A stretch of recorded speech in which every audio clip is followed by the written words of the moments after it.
Most leaders talk about the importance of an organisation having a vision, but far fewer are willing to stand publicly for what they truly believe as individuals. So, what does it take to develop and defend a clear and distinct point of view? In this episode, I'm joined by Andy Johnson to explore why leaders must stand for something and how to develop a philosophy strong enough to guide others without becoming rigid or reactive.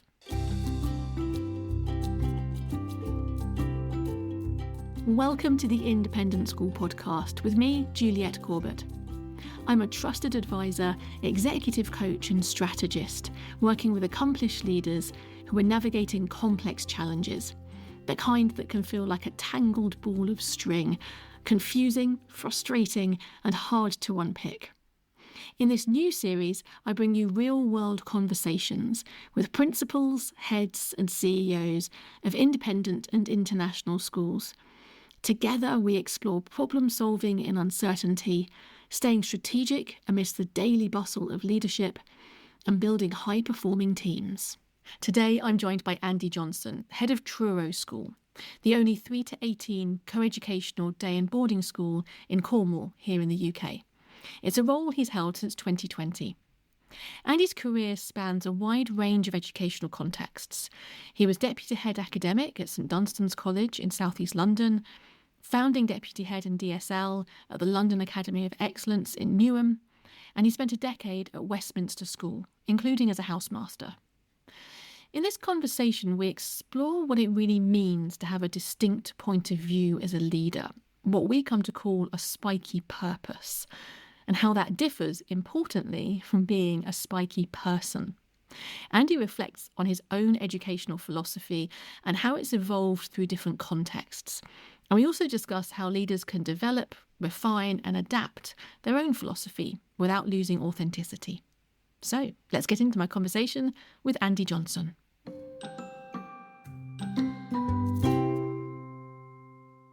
Hello, Andy, and welcome to the Independent School podcast. Great to have you here with us. It's an absolute pleasure to be here. Thank you. Excellent. So I'm going to start with my classic first question. What is the root of your passion for education? Why did you enter this sector and then pursue a whole career in it? I think for me, it's kind of accidental. I think when at the end of university, thinking about what I wanted to do next, I think I basically didn't have a clue. I thought I wanted to be a lawyer, which I'm sure is not uncommon for history graduates, or indeed many other people as well. Dipped my toe in the sort of postgraduate work experience environment and thought that's not quite me. Had a niggle about education and absolutely loved it. Did my PGCE and found it just the most exciting, fascinating educational year that I'd had. I think I learned more in that year and felt that kind of buzz of learning more actually so than a lot of my degree or previously. And I think for me, what came out of that was that sense that, being able to combine, what I loved about intellectual stimulus, but being in environments where there was cultural stimulus, where there was sport, where there was evolution of people, all things I'm interested in, all things I liked doing, and a school environment kind of offered all of that and a career. I mean, it was sort of, wow, this is really exciting. I think from that then comes, what you believe about what you're doing once you've decided that that's the kind of world you want to be in. Yeah. Interesting then that it was your almost like a emotional, physical reaction to this is where I want to be. This is exciting. And then later comes this is my vocation. This is why I value it. This is why it's important. I think that's right. And probably actually, sit me on a couch and dig into that. And there'll be roots behind that. There'll be things that probably were always there that I may not have realized consciously, but became realized through that or connected me in that space. But you're right, it wasn't something that was planned. It wasn't a sort of determination to have a vocation in that world. But once I'd discovered it and taken that plunge, I just knew it was right, and I still do. Yeah. So then came later the exploration of what education means to you. And I imagine now you've got a much more nuanced sense of the power of education and why it's important than you did back then. Yes, absolutely. And I think this is a journey as well. I'm sure it is for most people. For me,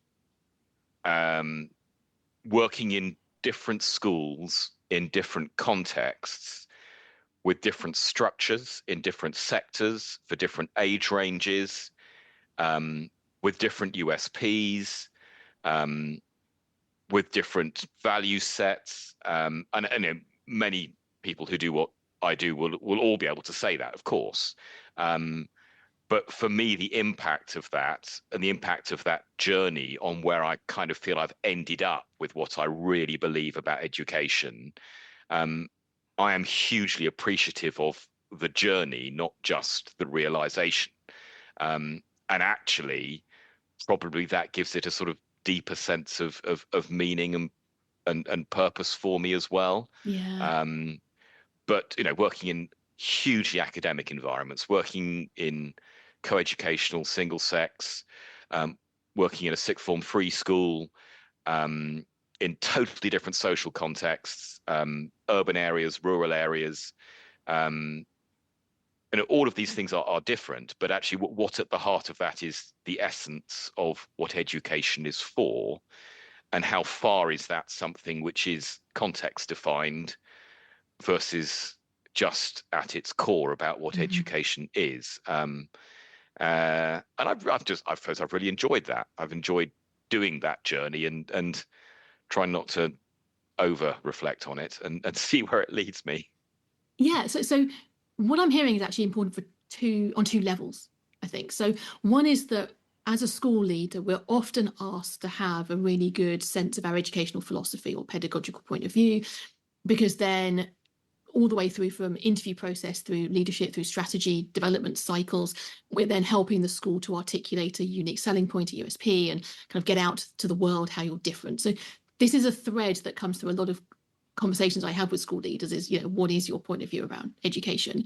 But then it has a bigger point as well, which is that for anybody in any sector, if a leader is going to really step into having an influence at sector level, not just at organizational level, it requires having what I heard someone call brilliantly a spiky point of view, something which makes you a little bit different, which you can say with true belief. You can be open to alternative ideas. You're not closed about it, but you've got a different point of view to offer the world.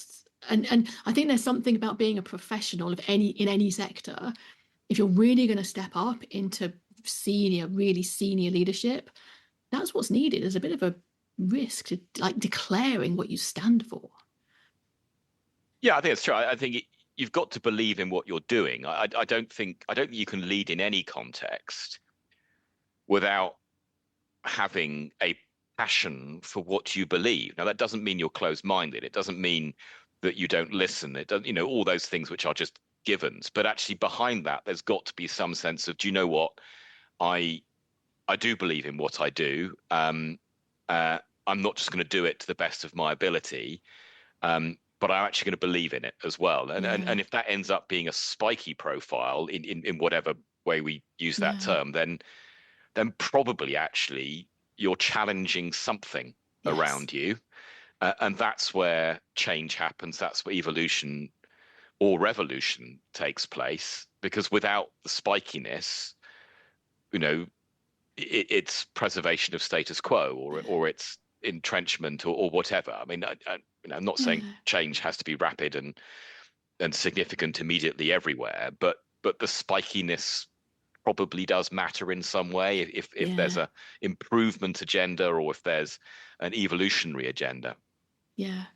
Actually, as you say that, I'm going to refine what I mean by spiky. Your idea might be spiky internally, but then you need to also be able to control as a leader how spiky you are in any particular environment so that you're calibrating to what's needed to get the change that needs to happen. Or sometimes you can have a spiky point of view internally and you can choose actually the status quo is what I'm supporting at this moment in time. So maybe there's a bit more calibration required I think with the it's sort audience. of, it's the spiky person or the spiky purpose. And it kind of, if you're the spiky person without the spiky purpose, we probably all can think of people we may have worked with in that context, but I can't, by the way, if anyone's listening. But actually, spiky purpose, yes, is the thing that matters here. Yeah. Spiky person or not is probably not the key thing, and it's maybe for others to judge. But spiky purpose is what matters. Yeah. So what I'm really interested in is both how you got to that. So you talked about the journey, being in different environments, but then also what you might recommend to someone a little bit earlier in their career who's still figuring out what they believe in education, or maybe a leader who's got to a point where they've believed a certain thing up to a certain point and they're now feeling a bit stale, or they want to stretch or be open to something that's slightly different. Is it just being in different contexts? That there's something deeper than that, probably, isn't there? I think there is. I think the point, diversity of context forces you to rethink some of what you do. So I think the advantage of that is whatever is intrinsic to you, if what's extrinsic to you, if the context you're in is changing, it's got to demand some kind of rethink on some level about what you're doing, why you're doing it, how you're doing it. So I think it's inherent there. I think the intrinsic bit for me, and again, I'll talk about sort of, I suppose, my journey here. I suppose I've kind of always felt there's a sort of self-reliance or backing my own judgment or instinct in that space. Not in a way, I don't think it's arrogant. Again, others for to decide, but I think that sense of, let's put it a different way, believing you've got agency. Yes. So it's not necessarily a character trait about, oh, I'm right or whatever. It's about believing that you have agency in what you're doing. And I still go back to in my first job. I've been teaching for less than a year, and I was tasked with, here's a project for you. Rewrite the entire Key Stage 3 history curriculum. And wow, what a brilliant, exciting thing to do. And I can't remember at all what I did. But what I remember is being given agency to think independently. And I think what that taught me at that very early stage in my career was that agency matters. Agency is where you can have impact. And in fact, you don't need to be the leader of a school to have agency. You can empower others to do it. And there'll be many, many other examples throughout anyone's career of much more significant points of agency, but it's a formative point of agency that matters. And again, I hadn't, that example's come into my head in the conversation, but clearly it matters to me. And I think for me, that combination, go back to where we were with sort of intrinsic, extrinsic sort of influences here. I suppose what I find exciting is the interface between those two. I'm in a different environment. What does agency look like here? What makes it different? What's the impact this place needs? What's this context? And how can I, use my own skills reference points to have impact there and to be positive and constructive? And indeed, what is it around me that can be mobilized in that way? And I suppose that's a bit where you move from sort of being the individual towards leadership in that space. But I think there's a common ground. And the other thing I would add in that, I think teaching is one of those careers where I think you're kind of almost expected to be like that. And this is probably, people may not agree with this, but there aren't many careers where your level of autonomy at entry level is so big. You start at the beginning of your career, you're in a classroom, and that's your environment. And on one level, therefore, your autonomy, your agency at entry level into the career is pretty high. It's probably also why I talk to most school leaders, and they worry about, how people actually are accountable or supported. A lot of independent thinkers. Exactly. You've we've got, recruited. we're independent thinkers. Suddenly, this is not a terribly profound point. It's just a general statement about teachers and schools. But I think that's important, and actually, feeling agency and being empowered by it and believing you have agency is hugely exciting, and it's a responsibility. And when you're doing it as a head of a school, or you're doing it as a teacher in a classroom, or anything across that zone, I think it should be exciting, but it is also a huge responsibility, because you're in an environment where you're dealing with people, but children, and not just people. Yeah. So the intrinsic and extrinsic is really interesting here. So we've got moving from different contexts forces you to shift the point of view. It forces you to take a different seat around the table, if you like, look at education from a different angle, and therefore you're inevitably going to see something new, something that you hadn't spotted before. And normally that would be the contextual elements of this worked in this environment. That doesn't mean it's the right way to do it. It's just that it happened to be right in that environment. Yeah. So you've got the contextual side for the extrinsic, and then intrinsic, we've got this idea of agency. And not only does the profession attract people who enjoy having that agency, they are intellectually focused in their subject that they start teaching, although they move away from that as they go through leadership. But that agency gives us the opportunity to try out new ideas, whether that's in a classroom setting, of course, a year leadership role, middle leadership, whether it's up into senior leadership and headship. It's this ability to try new things, especially if the culture is psychological safety is built in. You could try something, it doesn't have to always work, assuming you're not taking unreasonable risk. And it's the combination of the two, maybe. It's the sense that you can try new things and you can see things a different way, that, especially if done intentionally, would help a leader to see that spiky purpose, that way of seeing the world, because they're seeing things differently and they're testing them. Yeah, and I think there's something fascinating about schools in that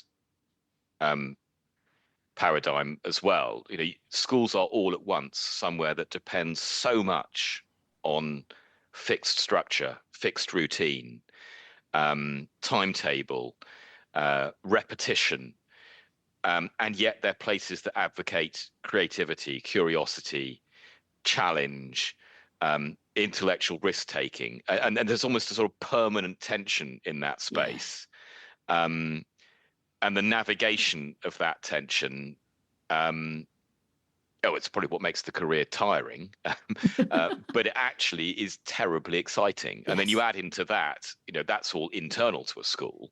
You add into that the constraints that come, or the pressures that come externally as well. But yeah, I think it's finding that agency and finding that ability to navigate that environment is it's hugely exciting. Yeah, absolutely. I've come to believe actually that it's the strength and rigidity of what you might call the container, all of the structure that's there, that actually enables creativity and innovation within the structure. And the reason I've come to see it that way is probably my work as a trusted advisor. I create really firm confidentiality, timeframes, there's a really firm container in which I'm doing work with people. But because people know that that's there and it's firm and it's rigid, inside that conversation, anything can be discussed. Yeah. So there's something that it is a tension, but I think actually if you flip it and see it at a slightly different angle, it's actually an enabler to some extent as well. Yeah, it has to be. And if it wasn't a positive thing, there'd be something inherently wrong with how it all works. So it's got to be positive. Yes, I think it has to be that way around. Yeah. There's also a deeper intrinsic level as well, which we are recording. You can select how much you wish to share with the people that are listening. But there is a deeper element of values, authenticity, beliefs that go really deep within us from our childhood, from our upbringing, that also help us to formulate this view of education, this kind of philosophy of how this works. And I wonder what your experience has been, maybe understanding better what those elements are without needing to share all the detail, and thinking about how actually that intrinsic element can go really deep sometimes as well. Yes, that's not my final answer. I think values are critical here. Yeah. Context change. I think for me, if I think back to that journey we started the conversation talking about, what have I learned? What have I come to believe from that? I think it is about having seen so many different versions of the pursuit of excellence, so many different ways in which they have or haven't been valued or recognized or championed. And that sense, this is suppose kind of where I feel now. I'm in Truro. I love being here. It's a fantastic school.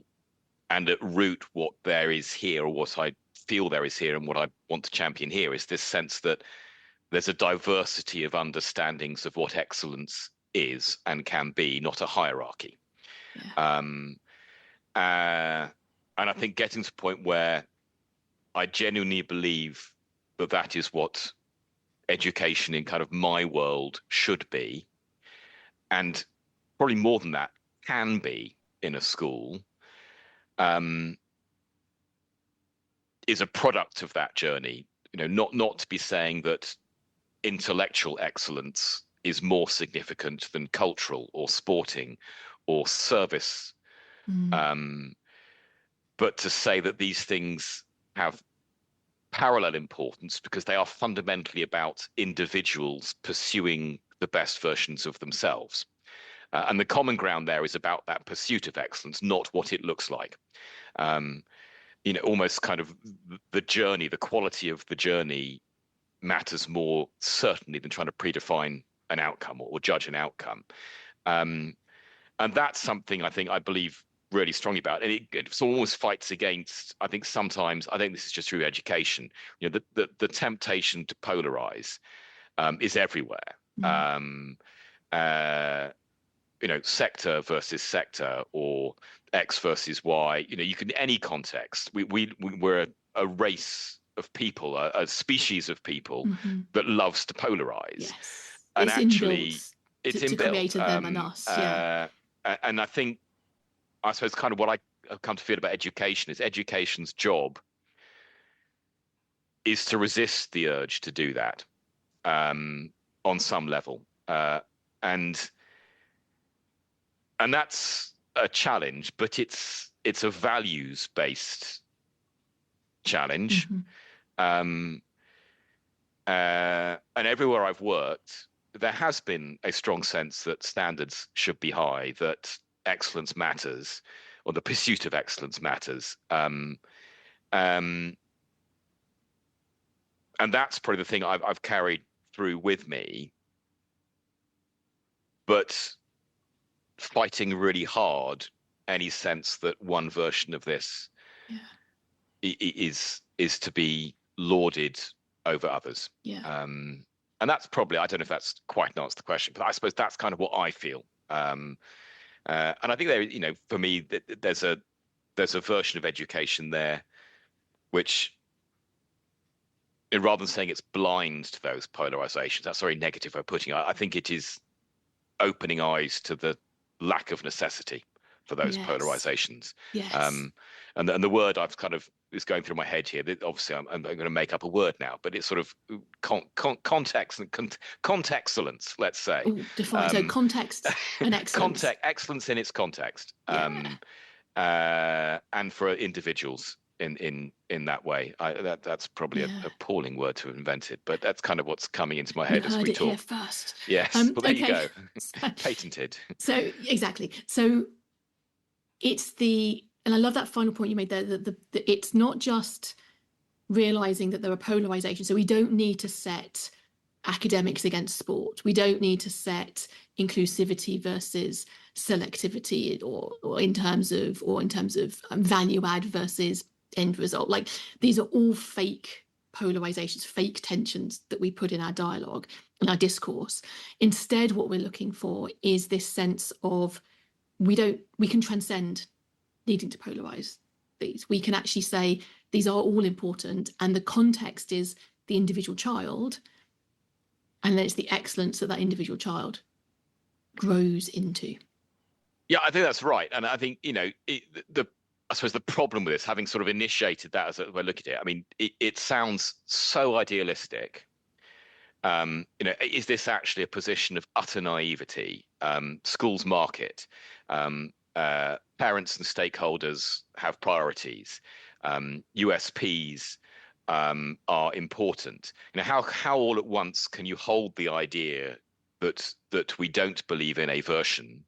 We believe in all versions, and yet you've got limited numbers in your school. You've got bottom lines you need to reach. You've got reputations or traditions that need to be maintained. And I'm not trying to say that you can adopt a totally idealistic position. Someone will now look at my school's website and say, "You complete hypocrite. You're championing this, and actually you're projecting this, that, and the other." The reality is, this is, back to your word, this is spiky. Yeah. I think here what I would contrast is you can have a spiky point of view as a head, as a middle leader, as long as you're being careful how spiky you are in any particular context, any particular environment. Your point of view can be as spiky as you like, because actually it's that kind of thinking that helps us to see beyond the assumptions that we tend to make. But then at an organizational level, or a school level in this context, that needs to be considered alongside the market. It needs to be considered alongside what are the traditions, the history of the school, the market in which it sits in terms of the demographics, day versus boarding, etc. And then there are compromises that have to be made, because this is real life. But that doesn't mean that we don't pursue, or we should hold back from pursuing, in my opinion, a strong personal set of opinions and beliefs about what it is we're trying to do here. Yeah, and I think that brings it to authenticity as well. It is, there will be compromises. There will be things that don't work for all people at all times. That is completely inevitable and totally obvious. And in an imperfect scenario, authenticity is what matters. That brings it back to values. Yeah.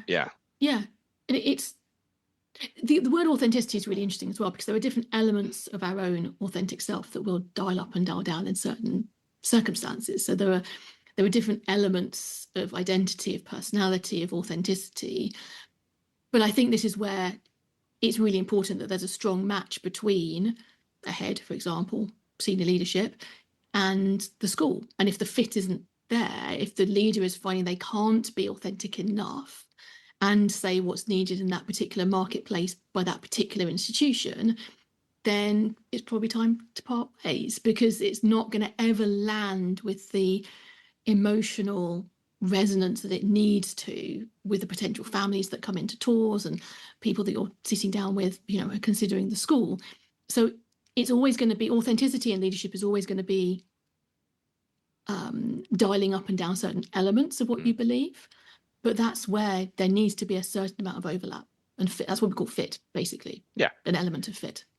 Yeah, I completely agree. And it's necessary and it's healthy, because you are fundamentally dealing with a community of people who are all individuals. Yeah. And if there's any school anywhere where everyone in that community thinks the same and wants the same thing, that's the biggest example of groupthink I've ever heard. So, but yeah. Exactly. And it's sort of, that's where we start with this.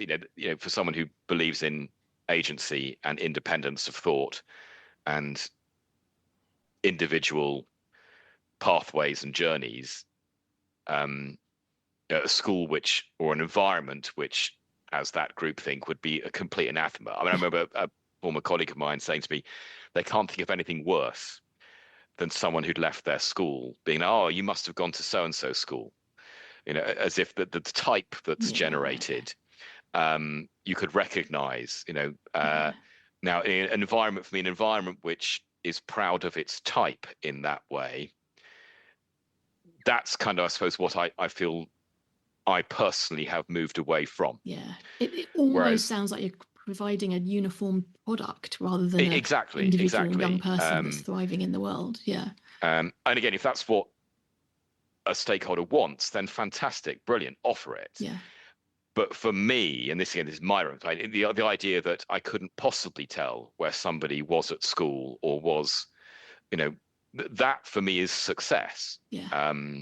Because then it's about the individual's journey and who they are and who they've become with their own version of what excellence is. Yeah. And I reckon that's not the only way of thinking about it, but that's my journey. That's where I'm at. Yeah. So one final area to explore here is how this works through time as well. One of the fascinating things working with independent schools is the length of history that many of them have, which means that the leadership thinking needs to go forward at least one generation. Actually, I heard of a Japanese bank that does a 200-year strategy because they're thinking that many generations in advance. That'll be a little bit kind of too far in advance for me, but this sense that actually we're leading our schools now, but we're leading them not just for the generation of young people that are with us today, but for the future generations of young people. And I wondered, do you have any thoughts about to what extent this process of developing an individual sense of your educational philosophy then has to fit into a succession of leadership? So there has to be some flexibility for the next person that comes after you to potentially have a different point of view, to shift and change. At the same time, there's the DNA of a school that largely remains pretty similar from one generation to the next. So how do you think about balancing those?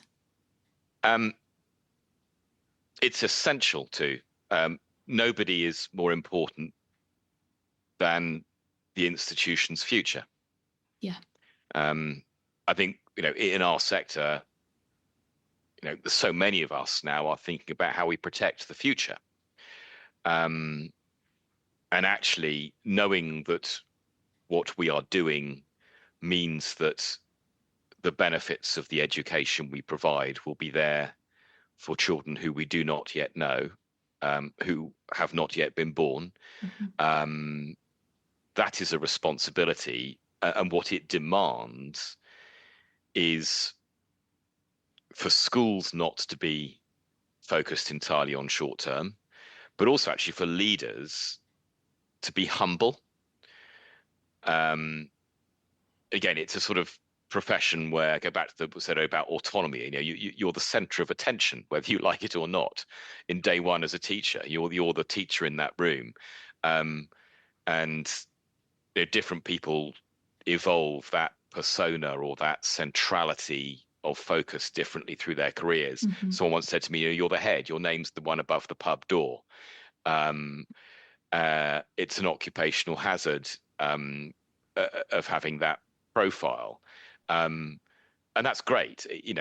That's part of agency, but it's also actually remembering that the responsibility there is to a future, not just to self and now. And that's much easier to do, I suspect, when everything is rosy in the garden. When there are pressures, when there are challenges, that balancing act is much, much tougher. But remembering that is important. I suppose the word that's in my mind here is stewardship, which I think as a concept is incredibly important. Mm-hmm. The roles we have, we are stewards of opportunity. And that is about respecting past, it's about being present, and it's about being mindful of future. I'm now got floods of things colleagues have said to me in the past coming to my head, but someone once said to me, at every really, really important moment, all at the same time, you have the past, the present, and the future. And I remember that being said, that's really powerful, actually. Yeah, and I must have used that in a couple of assemblies in my time. But it is that sense, we are, if I'm doing this job now, I have to be connected to past, I have to be connected to present, and I have to be connected to future, because it's important to be. And through that comes, again, this is not a polarization. There is both importance, but there is also humility in that space. And that balance not polarization, is really, really important. Yeah. And it's interesting, isn't it, that when a sector experiences the kind of challenges that we're experiencing, especially in the UK independent school sector at the moment, it becomes both more challenging, but it's also a lens through which we can make decisions. So it might feel that it's more challenging to hold on to your educational philosophy when actually you don't have money for lots of different projects and ideas and innovations. You're having to cut back. Or equally, it's really hard to make the next generation important when you're making decisions that are going to be like budgets this year, next year, the year after. So it also provides you with, however, a lens. Like if you really know your educational philosophy and what's really important, that becomes a lens through which you can work out where you need to make savings. If you know that you've got the future of the organisation to really put centrally, as well as the experience of the young people in it today, again, at least that's a really firm lens through which to make some really tough decisions sometimes. So Yeah, I think that's right. It's sort of, I suppose when I think about that kind of decision making, it's heart and head. Yeah. And it's actually the alignment of the two that matters. The head bit is, what's the process we're going to go through? What's the strategy that we're serving through this decision making? And the heart bit is do I believe this is the right thing to do? Do I know that we're doing a positive and good thing for this community? Yeah. And the people who are here and who will be here. And that alignment of the head heart in that space, it doesn't mean things will be smooth. It doesn't mean things will be easy, but it means going into that context authentically, to go back to that word. Mm-hmm. And I suppose it's a bit like we were saying earlier about, you spiky person or spiky purpose. If the heart head is not aligned, if it's all the head bit, but not the heart, I think that's when decision making is seen as cynical, or it's seen as manipulative or whatever. But actually the other way around, if the heart bit is right and you get the head bit a bit wrong, actually, and we've all done that, we've all done things the wrong way for the right reasons. Mm-hmm. Actually, that's much, much easier to recover trust from, and to recover belief from, or than the other way around. I mean, and absolutely. Yeah, and it's spiky purpose, spiky people, head heart. I mean, it kind of is a sort of resonance in that, isn't there? I suppose. I'm going full circle. I like it. Exactly. So as we're wrapping up our conversation, what's one thing that you'd like people to really take away from what we've been talking about here that feels like it's the centre of importance of our conversation? I think for me, it is, really always having a belief that in any context, anybody is capable of excellence. And I think that is that's absolutely fundamental. And it's finding what their excellence is. It's having an environment where there is an openness and ability for them to discover that.